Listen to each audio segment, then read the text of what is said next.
কি হরিপদ, কি খবর? না গো কল্যাণ বাবু, ভালো নেই। কেন, তোমার আবার কি হলো? কি আর বলি দাদা, মানুষ মনে হয় মাছ খাওয়া ছেড়ে দিয়েছে। কেন, কি হয়েছে?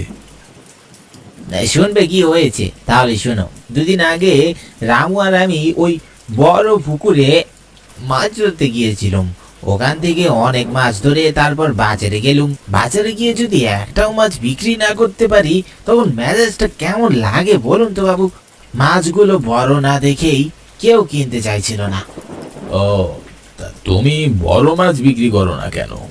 কোন নদী বা সাগরে গিয়ে একটা বড় দান মারতে পারো না? তাই করতে হবে মনে হয়। ভাবছি এইবার মাছ ধরে এনে আর গ্রামের বাজারে নয়, সোজা শহরে নিয়ে গিয়ে বেচবো। শহরে মাছের অনেক দাম, আর যদি ইলিশ হয় তাহলে তো আর কথাই নেই। ঠিক আছে, শোনো, তোমাকে একটা কথা বলতে ভুলে গেছি। কালকে আমার বাড়িতে দাওয়াত রইলো, আসবে কিন্তু, ঠিক আছে? যদি পারি আসবো তবে। ভেবেছিলাম তোমার থেকে দাওয়াতের মাছ নিব, কিন্তু এখন দেখি তোমার... না না, আপনি চিন্তা করবেন নি। আজকে মাঝরাতে আপনার বাড়িতে মাছ পৌঁছে যাবে। আর সন্ধ্যার সময় আমি আর রামু নদীতে যাব মাছ ধরতে। আচ্ছা ঠিক আছে, বড় বড় ইলিশ মাছগুলো আমার জন্য রেখো কিন্তু।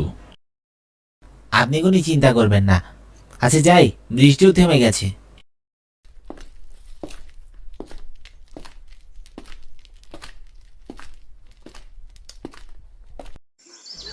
ওই রামু, বাড়িতে আছিস? কিরে, কি হয়েছে? আরে তাড়াতাড়ি বাইরে আয়।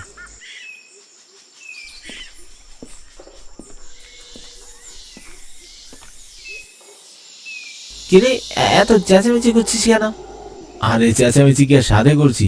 শোন, ওই যে বড় নদীটা আছে না, ওখানে কিছুক্ষণ পরে মাছ ধরতে যাব, তুই যাবি?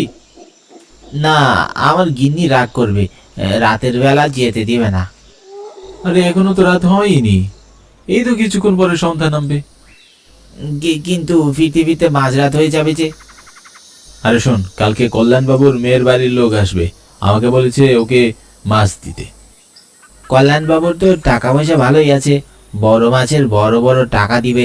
কিন্তু রাতের বেলা যদি কোনো পেট নিয়ে এসে ঘাড় মটকিয়ে দেয়। আরে ধুর, ওইসব আজে বাজে কথা বন্ধ করতো, কিচ্ছুই হবে না। আর রাতের বেলা কেউ মাছ ধরতে যায় না, আমরা একাই ধরবো।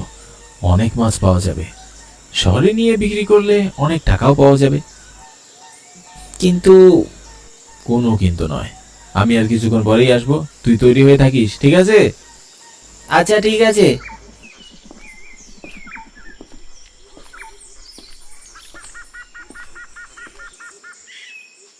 ও গিন্নি, ঘর থেকে মাছ ধরার জালটা বের করে এনে দাও তো দেখি। কেন, মাছ ধরতে যাবে নাকি? হ্যাঁ, মাছই ধরতে যাব। কিন্তু এখন সন্ধ্যা হয়ে আসছে, এখন কোনো মাছ ধরতে যাবে? আরে ওই কল্যাণবাবু বলেছেন ওনার মেয়ের বাড়ির লোক আসবে, তো মাছ চেয়েছেন, তাই তো এখন মাছ ধরতে হবে। কিন্তু রাতের বেলা যদি বিপদ আপদ হয় তখন? আরে কিচ্ছু হবে না, তুমি ঘরে গিয়ে জালটা এনে দাও তো। আচ্ছা, তুমি এখানেই দাঁড়াও।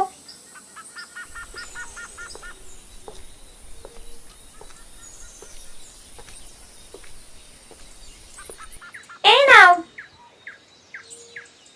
আচ্ছা যাই তাহলে। সাবধানে থেকো।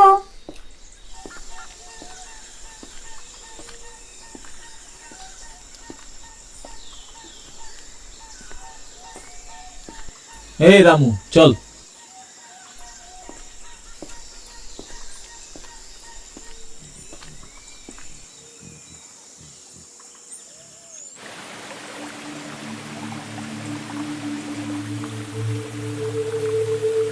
এবার নৌকা টান দে।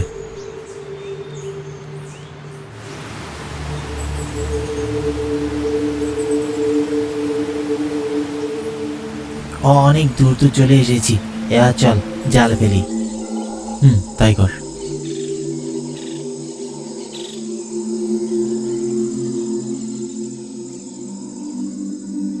আরে এ তো দেখছি অনেক মাছ উঠেছে। বাহ, এবার শহরে গিয়ে ভরপুর বেচতে পারবো।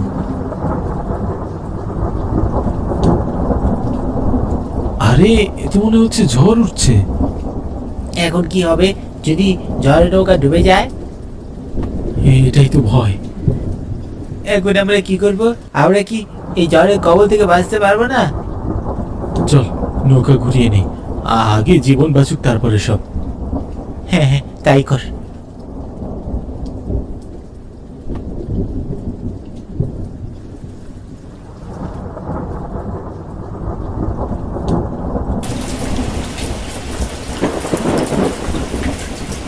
বৃষ্টি শুরু হয়ে গেল যে।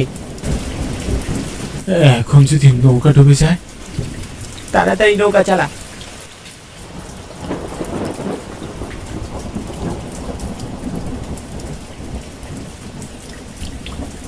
রামু, আমরা ভুল পথে যাচ্ছি না তো?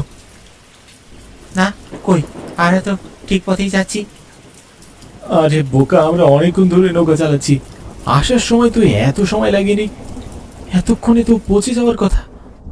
হ্যাঁ তাই তো, আমারও তো এমনটাই এখন মনে হচ্ছে। এদিকে বৃষ্টিটাও থামার নাম নিচ্ছে না, অনেক বাতাসও আসছে। ঝড়টা মনে হয় দূর থেকে কোথাও হয়েছে, নাহলে এতক্ষণে নৌকা ডুবিয়ে দিত। ঝড়ের কারণে মনে হয় আমরা পথ হারিয়ে ফেলেছি। কিন্তু এখন আমরা ঘরে ফিরবো কি করে? আরে ওই দেখ, ওখানে ওটা কি? কোথায়?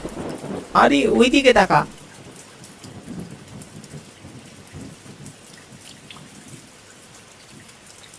আরে হ্যাঁ, এটা তো মনে হচ্ছে কোনো নদীর পার। চল নৌকা ঘুরে ওইদিকেই যাই। চল চল চল।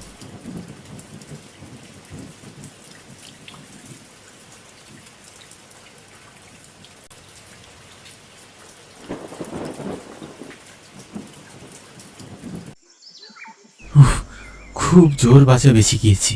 হ্যাঁ, আমি তো ভেবেছিলাম আজ আর বাড়ি ফিরাই হবে না। এখন আর কোনো চিন্তা নেই। কিন্তু আমরা এটা কোথায় এসেছি? এখানে তো কোনো পরিচিত জায়গাও মনে হচ্ছে না। এটা তো মনে হচ্ছে কোনো দ্বীপ।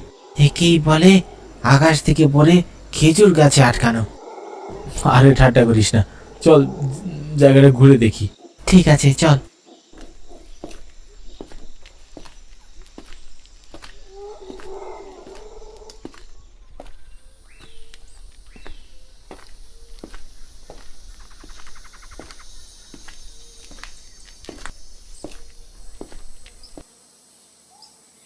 আরে ওটা কি রে? এটা তো দেখছি একটা নৌকা, তাও আবার সোনার তৈরি। তাই তো, কিন্তু এটা এখানে এলো কি করে?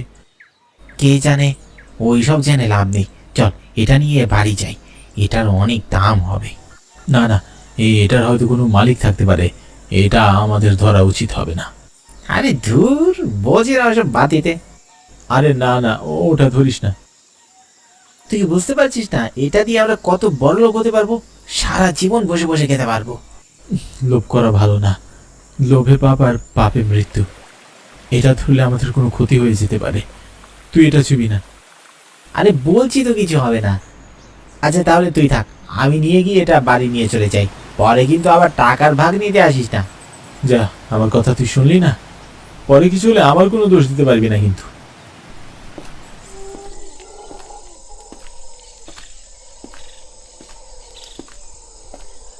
হরিপদ, আমি কিন্তু সোনা নৌকাটা নিয়ে বাড়ি গেলাম। বাড়ি গিয়ে আমার সাথে কিন্তু আবার পয়সা ভাগাভাগি করতে আসিস না, আগেই বলে রাখলাম, মনে থাকে যেন। আচ্ছা ঠিক আছে, আমারও তো লোভ নেই রে ভাই। হ্যাঁ হ্যাঁ, বাঁচা, হরিপদ বাঁচা, বাঁচা আমাকে হরিপদ।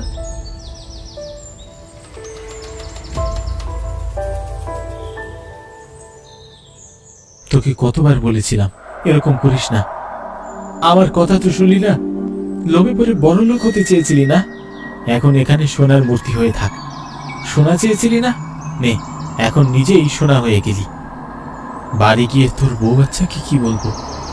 তোকে কতবার বারণ করেছিলাম, তুই তো শুনলিই না। পড়ে থাক এখানে, 1000 বছর পরে না হয় কেউ এটা এসে দেখবে। আমি এখন তোকে কিছুতেই বাঁচাতে পারবো না, বাড়ি যেতে হবে। তো যাই তাহলে, আর কখনো দেখা হবে না।